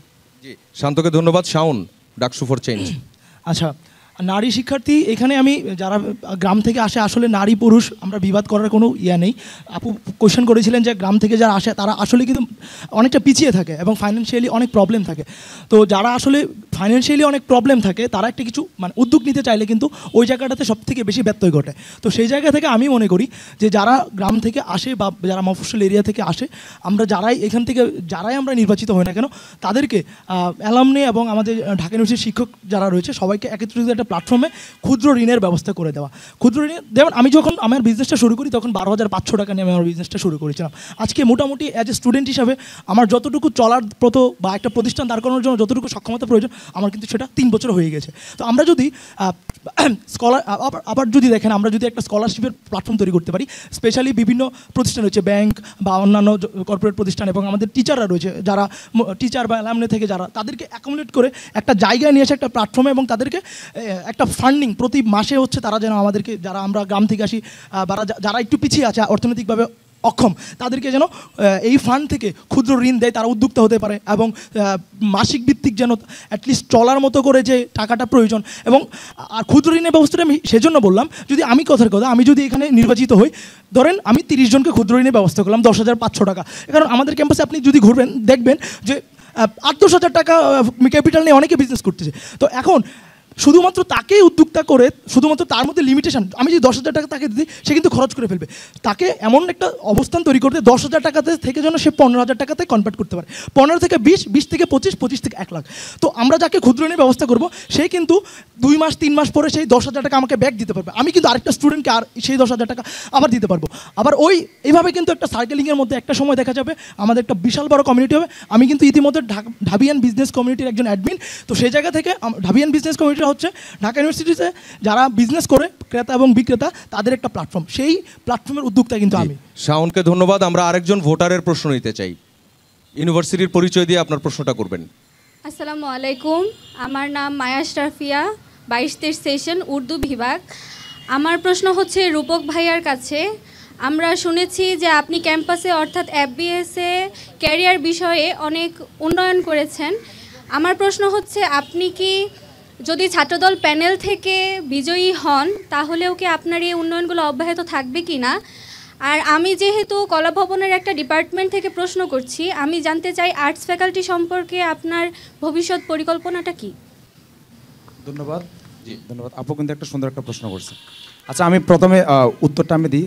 আমি যেহেতু বিএনপি পরিবার থেকে আমার যেটা গ্রোন আপ সেটা, আর আমি অ্যান্টি গভর্নমেন্ট রাজনীতিটা পলিটিক্সটা মেইনলি তখন থেকে কন্টিনিউ করতাম আর কি। তো সেই জায়গায় আসলে আমার FBS-এর বাইরে গিয়ে কোনো কাজ করার আমার মূলত কোনো রকম সুযোগ ছিল না। কারণ আমাদের FBS-এর যেটা সেন্টিমেন্ট, আমাদের FBS-এর মেইন সেন্টিমেন্ট হলো কর্পোরেট সেন্টিমেন্ট। ওখানে আপনার পলিটিক্যাল আলাপ বা পলিটিক্যাল যেটা যে বিষয় অতটা আনাগোনা আমাদের FBS-এর মতো নাই। তো সেই জায়গায় আমি আসলে FBS কেন্দ্রিক যথেষ্ট কাজ করার সুযোগ আল্লাহর মতো আমার হয়েছে। কলাভবন কেন্দ্রিক আমার কিছু প্ল্যান আছে। কলাভবন কেন্দ্রিক আমার যেটা প্ল্যান সেটা হলো কলাভবনের যেটা অনুষদের বিভিন্ন ডিপার্টমেন্টের যে কোর্সকে আপডেট করতে হবে। প্রথমত আমি কিছু র্যান্ডম স্টুডেন্টের সাথে কথাবার্তা বলেছিলাম। কথাবার্তা বলার পর যেটা আমি মোটা থেকে ফাইন্ড আউট করতে পারছি, এখনও নাকি ম্যাক্সিমাম কোর্স যেগুলো আগের আমলের, মানে ওই কোর্সগুলো এখন আসলে বর্তমানের সাথে রিলেভেন্ট না। ওই কোর্সগুলোকে আমাদের আসলে একাডেমিক সিস্টেম থেকে ওই কোর্সগুলো আমাদের একটু আপডেট করা দরকার। যদি আমরা কোর্সগুলোকে আপডেট করতে পারি তাহলে সেই জায়গায় একাডেমিক্যালি আমরা মোটামুটি একটু আধুনিক যুগের সাথে আমরা তাল মিলে চলতে পারবো। শুধুমাত্র এটা শুধু কলাভবনের কোনো সমস্যা, এটা আমাদের FBS-এর সেম সমস্যা। আমি এখন পর্যন্ত দেখলাম আমাদের ডিপার্টমেন্টে এমন কিছু কোর্স যেগুলো বর্তমান প্রেক্ষাপটে কোনো রকম রিলেভেন্সি নাই। এই কোর্সগুলোকে আমাদের আসলে আপডেট করা দরকার। আর মোটা থেকে আমি একটা বিষয় আমার ইশতেহারের মধ্যে অ্যাড করেছিলাম, অন ডিমান্ড বেসিসে যদি কখনো কোনো সময় কোনো প্রবলেম অ্যারাইজ হয় সেটা সেটা আমি সাধারণ শিক্ষার্থীদের সাথে কথাবার্তা বলবো। কথাবার্তা বলার পর যদি দেখি যে কি এই একটা বিষয় শিক্ষার্থীদের কাছ থেকে আসতেছে, এটা সমাধান করা দরকার, তাহলে আমি অন ডিমান্ড বেসিসে আমি আগে প্রায়োরিটি দিয়ে ওই বিষয়টা নিয়ে কাজ করব। তো সুতরাং আমার নির্বাচনে যদি আমি জিতি, আমার কাজ করতে গিয়ে যদি কলা ফ্যাকাল্টি থেকে নতুন কোনো প্রবলেম অ্যারাইজ হয়, নতুন কোনো সমস্যা যদি দেখা দেয় এবং সেটা নিয়ে যদি কলা ফ্যাকাল্টির শিক্ষার্থীরা যদি ভয়েস রেজ করে এবং আমাকে যদি রিস্ক করে, আমি অবশ্যই সেই বিষয়টা নিয়ে আমি কাজ করব এবং সেটা সমাধান করার জন্য প্রশাসনকে আমি আমার জায়গা থেকে আমি সর্বোচ্চ চাপ সৃষ্টি করব। একই প্রশ্নের সম্পূরক প্রশ্ন করবেন নিশি। রূপক ভাই, আপনার কাছে আমার প্রশ্ন, ঢাবির শিক্ষার্থীদের ক্যারিয়ার নিয়ে আপনার অভিজ্ঞতা আছে কি আদৌ? কি কাজ করেছেন 18 সাল থেকে 25 সাল পর্যন্ত? ধন্যবাদ। শেষ হয়নি। আপনার যদি কাজ না থাকে এই সেক্টরে, অভিজ্ঞতা যদি না থাকে, শুধু সংগ্রাম দিয়ে তো আর শিক্ষার্থীদের ক্যারিয়ার আপনি সেটেল করে দিতে পারবেন না। এখন আরেকটু জায়গা যাই, আপনি ছাত্রদলের প্যানেল থেকে যে কোনো ধরনের পদ আপনি নিতে পারতেন, মনোনয়ন নিতে পারতেন, কারণ আপনি একটা দল থেকে প্রতিনিধিত্ব করছেন। আমি জানতে চাই আপনি কি কাজ করেছেন 18 থেকে 25 সাল পর্যন্ত, একটু বলে যান। আসলে সংক্ষেপে আমরা যারা ছাত্রদল করি, এটা আমাদের জন্য খুব কমন একটা কোয়েশ্চেন এবং নিশি আপু এই কোয়েশ্চেনটা করবে আমি জানতাম। এটা নিশি আপু না করলে অন্য কেউ করতো। আমার পোর্টফোলিও যদি আমি বলি, 2018 সাল থেকে 19 সালে যখন আমি ক্যাম্পাসে আসি, আমি আপনাকে প্রথমেই কিন্তু আমি সবাইকে একটা বিষয় আমি আলাপ দিছি, আমি সবাইকে জানান দিছি, আমার এফবিএস এর বাইরে গিয়ে কাজ করার কোনো সুযোগ ছিল না। এফবিএস কেন্দ্রিক আমার একটা নিজের দাঁড় করানো একটা সংগঠন আছে, চিটাগং কর্পোরেট ক্ল্যান। ওই কর্পোরেট ক্ল্যান থেকে আমি মোটা থেকে আপনার স্বপ্ন বিনির্মাণ নামে আমি একটা প্রতিযোগিতা আয়োজন করছিলাম। এর বাইরে আপনার হল রিভিউ নামে শিক্ষার্থীদের যাতে হলে কোনো রকম থাকতে কোনো সমস্যা না হয়, এগুলো ফার্স্ট ইয়ারের আলাপ। এরপর আরও আসতেছি, ফার্স্ট ইয়ার থেকে আমার শিক্ষার্থীদের নিয়ে কাজ করার অভিজ্ঞতা ফার্স্ট ইয়ারে আসার পরে আমরা সংগঠন রান করেছিলাম। সংগঠন রান করার পর সেখান থেকে আমরা স্বপ্ন বিনির্মাণ প্রতিযোগিতা এবং হল রিভিউ নামে আমরা একটা সেশন করেছিলাম। এরপরে যখন আসলাম, এরপর আস্তে আসার পর আমরা বিশেষ করে কোভিডকালীন সময় আমরা 200 জন শিক্ষার্থীকে নিয়ে আমার উপজেলায় আমার কাজ করার সুযোগ হয়েছে। তাদেরকে আমরা বৃত্তির ব্যবস্থা করেছিলাম এবং তাদেরকে স্কিল ডেভেলপমেন্ট করার জন্য আমরা বিভিন্ন রকম কোর্স লঞ্চ করেছিলাম এবং আমরা সরাসরি তাদের সাথে ওয়ার্কশপের ব্যবস্থা করেছিলাম। এটা ছিল আমার এলাকার আলাপ। এবং এফবিএস কেন্দ্রিক আসার পর শিক্ষার্থীদের নিয়ে নিশাবু যে আলাপটা দিছে, 23 সাল থেকে শুরু করে আজকে 25 সাল পর্যন্ত এফবিএস আপনি আমার তো অনুষদের বাইরে গিয়ে কাজ করার সুযোগ ছিল না, সেটা আমি বারবার বলতেছি। মোটা থেকে আপনি দেখবেন আমাদের ইলাইব্রেরি আমাদের একটা মেন একটা ফোকাল পয়েন্ট এবং এটা নিয়ে সবাই কথাবার্তা বলে। সেই ইলাইব্রেরিটা 1 বছর যাবত বন্ধ ছিল, আপনার আগে যেটা ছিল সেখানে 1 বছর যাবত বন্ধ ছিল। ওইটাকে ট্রান্সফার করে হাবিবুল্লাহ কনফারেন্স হল নেওয়ার পেছনে মুখ্য ভূমিকা আমি এবং আমরা রাখছিলাম। এটা স্থানান্তর করার জন্য 500 জনের আমরা গণস্বাক্ষর কর্মসূচি নিয়েছিলাম এবং সেটার পাশাপাশি আমরা ডিন অফিসকে আমরা প্রতিনিয়ত আমরা লিখিত আবেদনের মধ্যে আমরা বারবার আমরা একটা চাপ সৃষ্টি করেছিলাম। এবং এফবিএস আমাদের ফুড কোর্টে প্রথম দিকে আপনার কোনো রকম ডিসকাউন্ট ছিল না। টেস্ট রিডিউট আমাদেরকে গণহারে সবার কাছ থেকে একটা মোটামুটি একটা অ্যামাউন্ট চার্জ করতো। শুধুমাত্র ওই দামটা শিক্ষার্থীরা যখন ভয়েস রেজ করার পরে আমি এই টেস্ট রিডিউটের সিএফও এবং সিপিও তাদেরকে ইনভাইট করলাম ক্যাম্পাসে আসার জন্য। তারা ক্যাম্পাসে আসলো। ক্যাম্পাসে আসার পর আমরা শিক্ষার্থীদের প্রতিনিধি এবং ডিন স্যার ওই দিক থেকে যারা টেস্ট রিডিউট কোম্পানির যারা অথরিটি, আমরা বসে প্রথম দিকে আমরা 10% একটা ডিসকাউন্টের ব্যবস্থা করেছি এবং বর্তমানে সেটা 5% ডিসকাউন্ট স্ট্যাটাস এখনও পর্যন্ত চলমান আছে। সুতরাং মোটা থেকে বলতে গেলে শিক্ষার্থীদের নিয়ে কাজ করার অভিজ্ঞতাটা আমার আজকের না। আমার পরিচয়টা ছাত্র দলের একজন রূপকের চেয়ে আমার পরিচয়টা মিললে ছাত্র সংগঠক। এটা নিশ্চয় আপনি একটু জেনে নেবেন। আর আপনি পরের যেটা আলাপ দিলেন, পরে যে বিষয়টা আপনি আলাপ দিয়েছেন সেটা হলো আমি ছাত্র সংগঠনের বাইরে কেনা। একমাত্র ছাত্র দলের প্যানেল থেকে মনে হয় যে আমি যে সংগঠনের ক্যারিয়ার উন্নয়ন সম্পাদক পদে নির্বাচনের আগে যখন আমার সংগঠনের ইন্টারনাল মিটিংয়ে যখন আলাপ পাই, আমি ইন্টারনাল মিটিং আমি কিন্তু হলের আমি ছাত্র দলের পরিচয় আমার আছে, কিন্তু আমি গুরুত্বপূর্ণ কোনো পরিচয় না। আমি হলের একটা যুগ্ম আহ্বায়কদের কাজ করার পরিচয়টা খুব সীমিত, আমাদের অত বেশি কাজ কিন্তু আমাদের করা লাগে না। তো সেই জায়গা থেকে তারপরেও শুধুমাত্র দায়বদ্ধতার জায়গা থেকে আমি আমার 71 হলের প্রেসিডেন্ট সেক্রেটারি থেকে শুরু করে আমার সেন্ট্রালের প্রেসিডেন্ট সেক্রেটারি ছাত্রদলে আমি সবাইকে আলাপ দিয়ে আসছি, যদি আমি ক্যারিয়ার উন্নয়ন সম্পাদক পদে নির্বাচিত হই, আমার মেন ফোকাল পয়েন্ট থাকবে ছাত্ররা ম্যান্ডেট দিয়ে আমাকে এই জায়গায় নির্বাচন করবে। আমি হয়তো অ্যাফিলিয়েশন রাখবো, আমি দল ছাড়তে পারবো না, দলের সাথে আমার অ্যাফিলিয়েশন থাকবে, তবে আগামী 1 বছরের জন্য আমি শুধুমাত্র শিক্ষার্থীদের সমস্যা নিয়ে কাজ করবো। ধন্যবাদ। দর্শক, আমরা আরও একটা ছোট্ট বিরতিতে যাচ্ছি। বিরতির পর ফিরে এসে আবারও আমরা ডাকসু নির্বাচনের ভোটারদের প্রশ্ন নিব। আমাদের সঙ্গেই থাকবেন, ফিরছি কিছুক্ষণের মধ্যেই।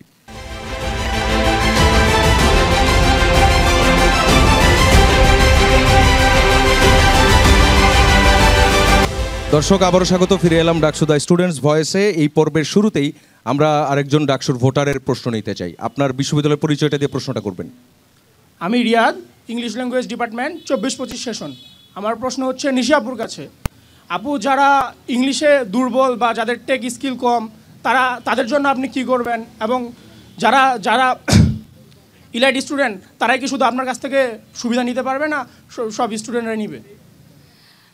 ধন্যবাদ রিয়াদ তোমাকে। আমি প্রথমেই বলবো যে এলিটদের নিয়ে যে প্রশ্নটা করলা, এলিটদের যে তাদের রিসোর্সগুলো আছে এগুলো দিয়ে সে অলরেডি এগিয়ে যেতে পারবে, বাট আমার লক্ষ্য থাকবে যে যারা পিছিয়ে আছে তাদের জন্য কিছু করা, তাদের জন্য যদি আমি কিছু করতে পারি, তারা যেন প্রমাণ করতে পারে যে তারা ঢাকা বিশ্ববিদ্যালয়ের সম্পদ, শুধু শিক্ষার্থী না, তারা যেন সম্পদ, তাদের জন্য হচ্ছে আমার এক্সট্রা হচ্ছে কিছু কনসার্ন থাকবে। আর আমি বড় করব না, আমি বলতে চাই যে ক্যারিয়ার উন্নয়ন সম্পাদক হয়ে আসলে এখানে জবের মেলা তো হবে না, আমি একটা ইকুয়াল অপরচুনিটি ইকোসিস্টেম করতে চাই। Thank you. আরেকটা প্রশ্ন নিতে চাই আরেকজন ভোটারের।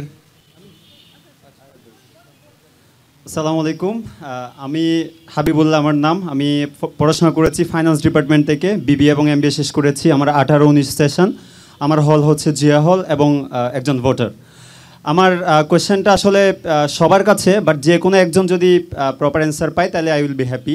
সেটা হচ্ছে আপনারা সবাই তো আমাদের যারা ভোটার আছি, আমাদের ক্যারিয়ার নিয়ে আপনারা অনেক বেশি কনসার্ন, আমাদের ক্যারিয়ার নিয়ে ডেভেলপমেন্টের জন্য আপনারা কাজ করতে চান, বাট আপনাদের ক্যারিয়ারের জন্য আপনারা নিজেদেরকে কতটুক বিল্ড আপ করেছেন এবং ফিউচারে আপনারা নিজেদেরকে কোন জায়গায় দেখতে চান, অ্যান্ড আপনাদের যে গোল আছে, আপনারা অনেক ফিউচার একটা গোল নিয়ে এখানে আসছেন, আপনাদের ফ্যামিলির একটা এক্সপেকটেশন আছে, সেই গোল ফিল আপ করার জন্য আপনার এই ডাকসুর যে পোস্টটা সেটা কোনো ব্যারিয়ার হিসেবে থাকবে কিনা, এটা আমার আপনাদের কাছে কোয়েশ্চেন, যে কোনো একজন দিলেই হবে।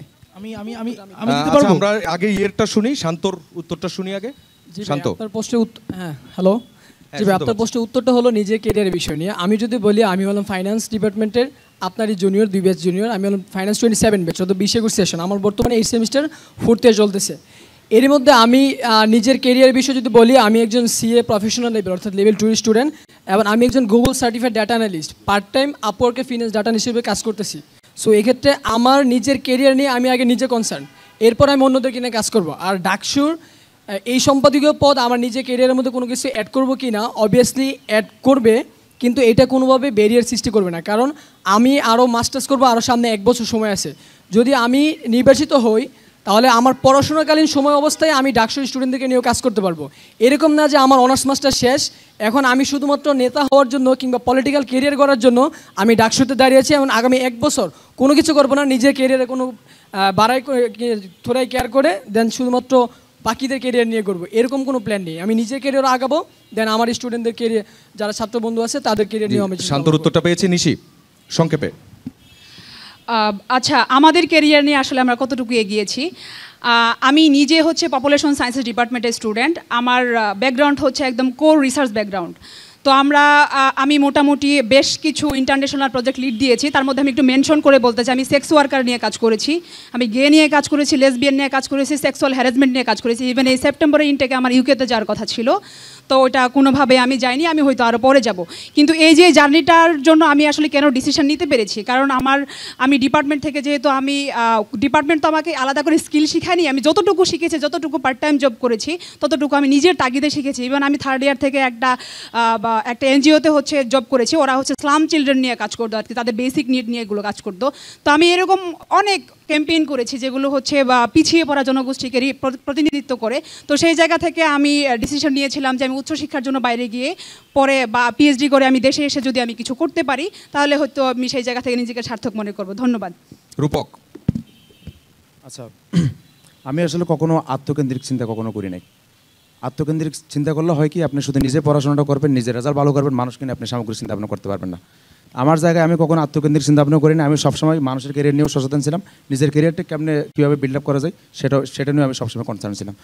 আমার যেটা ক্যারিয়ার সেটা মোটামুটি এখানে অনেকে জানে আমার ক্যারিয়ার। আমি ফাইন্যান্স ডিপার্টমেন্ট থেকে বিলং করি, সেই জায়গা থেকে আমি অলরেডি 2টা ব্যাংকের আমি রিটার্ন দিয়েছি, মানে এটা যেহেতু আমার বিবিএ শেষ সেই জায়গায়, তো মোটামুটি 2টা ব্যাংকে রিটার্ন দিয়েছি, এবং একটা ব্যাংকে আমার জবও কিন্তু হয়েছিল, আমি জবটা করি নাই, পলিটিক্স করবো দেখে। তো সেই জায়গায় আশা করি আমার ক্যারিয়ারটা কীরকম সেটা অনেকে বুঝতে পারার কথা। রিফাত। আমি আইন বিভাগের ছাত্র। আমি ছাত্র হওয়ার সাথে সাথে 8 বছর ধরে ফ্রিল্যান্সিং করছি, এবং এটা মোটামুটি ফুললি নিজে একাই শিখেছি এবং নিজে মানুষকেও শেখাচ্ছি। রূপক ভাইয়ের একটা এজেন্সি কথা বললো, আমিও ক্যাম্পাসে প্রায় 350 শিক্ষার্থীকে ফ্রিল্যান্সিংয়ে ফ্রি কোর্স করাচ্ছিলাম, যেটা ডাকসুর কারণে বন্ধ হচ্ছে, হয়তো ডাকসুর পরে আবার এটা চালু হবে, আমি নির্বাচিত হই বা না হই। আমি বাংলাদেশ থেকে জাতীয় চ্যাম্পিয়ন হিসেবে আমি হংকংয়ে গত বছর বাংলাদেশকে রিপ্রেজেন্ট করেছি। গত কয়েক সপ্তাহ আগে অস্ট্রেলিয়ায় অনুষ্ঠিত একটি মুডকোর্ট কম্পিটিশনেও বেস্ট নিউ টিম হিসেবে আমার টিম প্রাইজ পায়। আমি বাংলাদেশের ডেলিগেট হিসেবে আমি চায়না গত বছর টুমরো সিটি সামিটে জয়েন করেছি। আমি বেশ কয়েকটা সংগঠনের কেন্দ্রীয় আইন সম্পাদক, নিরাপদ সড়ক আন্দোলন নিসর কেন্দ্রীয় আইন সম্পাদক হিসেবে আছি। আমি ঢাকা ইউনিভার্সিটি অ্যাসোসিয়েশন অফ উত্তরার সহ সাধারণ সম্পাদক হিসেবে আছি। এবং কতক্ষণ আগে নিশু আপু যে বিষয়টা বললেন যে আসলে সংগ্রাম দিয়ে তো আপনার ডাকসু চলবে না বা সংগ্রাম দিয়ে তো বাস্তবায়ন করতে পারবে না, কিন্তু আমার মতে এটা এইভাবে অবজ্ঞার সুরে বলা উচিত না। কারণ এই যে ডাকসুটা হচ্ছে, ডাকসু নির্বাচনটা হচ্ছে, এটা অবশ্যই একটা সংগ্রামের ফসল। এই সংগ্রামের ফসল হচ্ছে যারা শুধুমাত্র নিজেদের ক্যারিয়ার বা নিজেদের হয়তো সরকারি চাকরিতে কোনো সমস্যা হবে না হবে এইসব কথা চিন্তার বাহিরেও যারা ক্যাম্পাসে অ্যাক্টিভ ছিল বিগত শুধুমাত্র 5ই আগস্টের পরে না, 5ই আগস্টের আগেও, তাদের কার্যের ফসলই কিন্তু এই ডাকসুটা। এবং ডাকসুতে আমরা প্রতিনিধিত্ব করছি, আমরা কথা বলতে পারছি। আমি নির্বাচিত হই না হই, কিন্তু আমি যে কথা বলতে পারতেছি, আপনারা আমাকে প্রশ্ন করতে পারতেছেন, এই সুযোগটা কিন্তু অবশ্যই সংগ্রামের ফসল। আমি নিজে ক্যাম্পাসে বহুবার ছাত্রলীগের হামলার শিকার হয়েছি, মামলার শিকার হয়েছি। এর পরবর্তীতেও আমি ক্যাম্পাসে আমার ক্যারিয়ারও ঠিক রেখেছি। আমি মোটামুটি আমার যেই এক্সট্রা কারিকুলার অ্যাক্টিভিটিস আছে, আমি কয়েকটা সংগঠনেরও আমি শুরু করছি, যেমন জাস্টিস অ্যান্ড রিফর্ম ওয়াচ নামে, যেটা মূলত জুলাইয়ের বিচার এবং জুলাইয়ের সংস্কার প্রক্রিয়া নিয়ে একটি ওয়াচডগ সংগঠন হিসেবে কাজ করে। আমি আগস্টের পরে জুলাই টক্স নামে একটি সেশন শুরু করি, যেটা মূলত সারা বিশ্বের ছাত্র রাজনীতি কীভাবে আবর্তিত হয়। আমরা এখানে MITর একজন ছাত্র নেতাকে নিয়ে এসেছিলাম, আমরা অক্সফোর্ড ইউনিভার্সিটি স্টুডেন্ট ইউনিয়নের প্রেসিডেন্টকে নিয়ে এসেছি, নেপালে নিয়ে এসেছি। আমি তাদের কাছ থেকে শুনেছি যে আসলে তাদের দেশে কিভাবে রাজনীতি হয় এবং কিভাবে রাজনীতি আবর্তিত হয়, এবং বাংলাদেশে এটা আমরা কিভাবে করতে পারবো। আমি অল্প একটু শেষ করি। সেই ফলে আমার মতে আপনাদেরকে অবশ্যই এই বিষয়টা মাথায় রাখা উচিত বা কনসিডার রাখা উচিত যে যোগ্যতার সাথে সাথে আপনার মেরুদণ্ড কতটুকু সোজা। আপনি কি সামনে এসে কোনো প্রেশারে, সেটা প্রশাসনের প্রেশার হোক বা দলীয় প্রেশার হোক, আপনি কি সেটা দিয়ে কি নুয়ে যাবেন কিনা, বা নিজের একটা ক্যারিয়ার সেট করে কি আপনি ডাকসু থেকে আপনার যে ম্যান্ডেট, আপনি শিক্ষার্থীদের ম্যান্ডেটে দাঁড়িয়েছেন সেটার বাইরে যাবেন কিনা। আর একই সাথে জাস্ট লাস্ট একটা পয়েন্ট অ্যাড করতে চাই যে সংগ্রামের বিষয়টা গুরুত্বপূর্ণ, কারণ আপনারা জানেন যে বাংলাদেশে বেশ কয়েকটি সংস্কার কমিশন হয়েছে, কিন্তু শিক্ষা নিয়ে বা তরুণদের চাকরি নিয়ে কিন্তু আপনারা এখনও কোনো শিক্ষা কমিশন দেখতে পান নাই। ডাকসুর প্রতিনিধি হিসেবে আপনি যেমন বিশ্ববিদ্যালয়ের ছাত্র, একই সাথে আপনি জনগণের ট্যাক্সির টাকা বিশ্ববিদ্যালয়ে পড়েন। সারা দেশের শিক্ষানীতি নিয়ে অবশ্যই আপনার সে থাকা উচিত, এবং আমি বিশ্বাস করি আমি নির্বাচিত হলে বা এখানে যারা নির্বাচিত হবে তারা অবশ্যই পুরো বাংলাদেশের একটি শিক্ষানীতি এবং মেধানীতি নিয়ে কাজ করবে বলে আশা করি। ধন্যবাদ। আমরা যাচ্ছি লিটন ত্রিপুরার কাছে। লিটন, প্রথমে ভাইকে ধন্যবাদ দিই, কারণ একদম শেষ দিকে উনি যে প্রশ্নটা করছে, উনি আসলে প্রশ্নটা করছেন ওনার স্ট্রাগলের ব্যাপারটা নিয়ে। কারণ ওনার মতো অনেক স্টুডেন্ট এখন ঢাকা বিশ্ববিদ্যালয়ে স্ট্রাগল করতেছে। আমরা আসলে প্রত্যেকটা স্টুডেন্ট আমরা কেরিয়ার ওরিয়েন্টেড, তো ওনার প্রশ্নটা হলো আমরা আমাদের কেরিয়ার নিয়ে কতটা সচেতন। আমার মনে হয় এখানে যারা হলো কেরিয়ার ডেভেলপমেন্ট সম্পাদকে প্রতিযোগিতা করছে তার মধ্যে সর্বকনিষ্ঠ আমি 21-22 সেশনের। তো সেই ক্ষেত্রে আমার এখনও ফাইনাল ইয়ার 7 সেমিস্টার চলতেছে। তো আমি যতটুকু সম্ভব আমার কেরিয়ার ডেভেলপমেন্টের জন্য, পার্সোনাল ডেভেলপমেন্টের জন্য যে কাজগুলো করা যায় ওটা করতেছি। যেমন আমি হলো ইন্টারন্যাশনাল 2টা ফেলোশিপের সাথে জয়েন আছি, যেটা হলো ইনোভেশন ক্লাইমেট চ্যালেঞ্জ এবং হলো মিলেনিয়াম ফেলো। তার মধ্যে বাংলাদেশের মধ্যে United nation youth advisory group এটার সাথে আসি, এবং আমার ডিপার্টমেন্টের ইকোনমিক্স স্টাডিজ সেন্টার এবং ডিও মোনার সাথে আসি। তো এরকম বিভিন্ন ক্লাব এবং আমার সম্প্রদায় ভিত্তিক যেগুলো রয়েছে, যেগুলো আসলে ইম্প্যাক্ট করানো যায়, তো এইগুলোর সাথে সংযুক্ত থাকার আমি নিজেকে হলো গঠন করতেছি। এবং আমি চাই সম্ভাব্য যারা নেতা, আমরা এখানে নেতা হতে আসি না, আসলে আমরা চাই আমাদের থেকে নেতৃত্বতা দেখে ভবিষ্যৎ প্রজন্ম যেন আমাদের থেকে কিছু শিখুক এবং তারা উঠে আসুক, আমাদের ঢাকা বিশ্ববিদ্যালয় পুরো বাংলাদেশকে তারা যেন আমাদের বিশ্বমঞ্চে নিয়ে যেতে পারে, আমাদের থেকে যেন কিছু শিখুক। এই জিনিসটার জন্য আমার হলো এই ক্যারিয়ার ডেভেলপমেন্ট সম্পাদকের প্রার্থিতা। ধন্যবাদ। জি শাওন, সংক্ষেপে। ইতিমধ্যে আমি বলেছি যে আমি হচ্ছে 2টা প্রতিষ্ঠান আমি ফাউন্ডার। তো সেই জায়গা থেকে অবশ্যই যেহেতু আমি একজন এন্টারপ্রেনার, তো আমি আসলে চাকরির দিকে যাচ্ছি না, তো আমার পেশাটাকে আমি এন্টারপ্রেনার হিসেবে নিব। ইতিমধ্যে আমি আমার বাসা যেহেতু ময়মনসিংহ, তো আমি হচ্ছে আমার উপার্জনের টাকা দিয়ে হচ্ছে ময়মনসিংহে হচ্ছে এটা বাইকের শোরুম দিয়েছি, পুরাতন বাইকের। এবং আরেকটা ব্যাপার হচ্ছে আমার যে বাইকগুলো পুরাতন বাইক, আমি তো আর বাইক ম্যানুফ্যাকচার করছি না, তো আমার বাইকগুলোর তো রিসোর্সের প্রয়োজন পড়ে। তো এই রিসোর্স বিভিন্ন জায়গা থেকে যারা কালেক্ট করে দেয়, এরকম 20 জন হচ্ছে আমার আন্ডারে রয়েছে, যারা আমার সাথে, তারা ক্যাম্পাসের না, তারা বাইরের বিভিন্ন জায়গা থেকে হচ্ছে বাইকগুলো তারা আমাকে এই রিসোর্সটা দেয়। তো সেইখানে তাদের একটা কর্মসংস্থান হচ্ছে। এবং ক্যাম্পাসে আমি ইতিমধ্যে বলেছি আমার 2টা প্রতিষ্ঠানে 10 জনের অধিক স্টুডেন্ট যারা আমার সাথে আমরা একসাথে কাজ করছি। তো সেই জায়গা থেকে আমি হচ্ছে একজন এন্টারপ্রেনার, এবং আমি যখন থেকে আমি চিন্তা করেছি যে আমি একজন এন্টারপ্রেনার হবো, তখন থেকে আমার স্বপ্ন হচ্ছে আমি একটা বড় প্রতিষ্ঠান তৈরি করব। সেটা একটা না, অবশ্যই 2 থেকে 3টা হবে। সেখানে হচ্ছে অ্যাটলিস্ট শত শত মানুষ কাজ করবে, এতটুকুই হচ্ছে আমার চাওয়া। জি, আপনাকে ধন্যবাদ এবং একই সঙ্গে আমাদের 6 প্রার্থী, আপনাদের সবাইকেই ধন্যবাদ। দর্শক, আজ শেষ করছি ডাকসু দ্য স্টুডেন্টস ভয়েস। আগামীকাল দেখা হবে ঠিক একই সময় একই জায়গায়। আগামীকাল আমরা কমন রুম, রিডিং রুম এবং ক্যাফেটেরিয়া বিষয়ক সম্পাদক যে 11 জন লড়ছেন তাদের মধ্য থেকে 6 জনকে নিয়ে এই পোডিয়ামে দাঁড়াবো। আমাদের সঙ্গে থাকার জন্য ধন্যবাদ। ভালো থাকবেন, সুস্থ থাকবেন, যমুনা টেলিভিশনের সঙ্গেই থাকবেন।